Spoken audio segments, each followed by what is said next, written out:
We hebben een gesprek gehad met de luchthaven, met de autoriteiten hier en uiteraard met onze KLM. Over het praten over hoe we de inrichting op de luchthaven beter kunnen doen. En hoe we dat beter kunnen inrichten. En vooral in de richting van paperless boarding en paperless border passage. En die besprekingen zijn geweest en die zijn tot nu toe uitstekend verlopen. We zijn sinds het begin van het project betrokken hierbij. We hebben zelf al een studie gedaan naar het gebruik van gezichtsherkenning, dus biometrie, om dat in te zetten voor het passagiersproces op luchthavens. We zagen hier een uitgelezen kans om op Aruba een aantal dingen te gaan implementeren. Om eigenlijk het ideale proces voor de passagier op een luchthaven in te richten. En zoals het uiteindelijk zal er uit gaan zien, is dat een passagier geen boardingpas of paspoort meer hoeft te tonen op geen enkele plek op de luchthaven.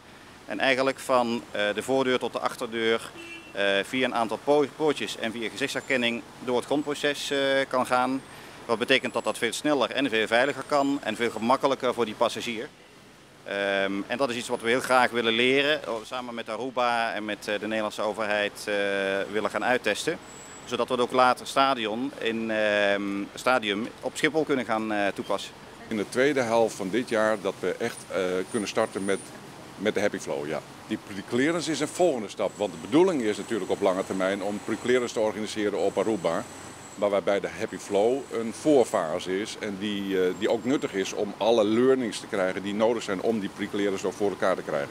En daaraan zitten natuurlijk nog wel een aantal juridische aspecten, maar ook daarvan hebben wij het idee dat we nu een goede aanzet hebben gegeven en een noodzakelijke aanzet. We proberen in ieder geval de eerste te zijn die dat uiteindelijk heeft gerealiseerd.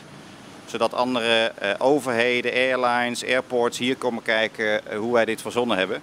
En dat is met name de organisatie tussen de verschillende publieke private partijen. Maakt het zo uniek dat we elkaar gevonden hebben in een gezamenlijk doel. En dat maakt het zo interessant.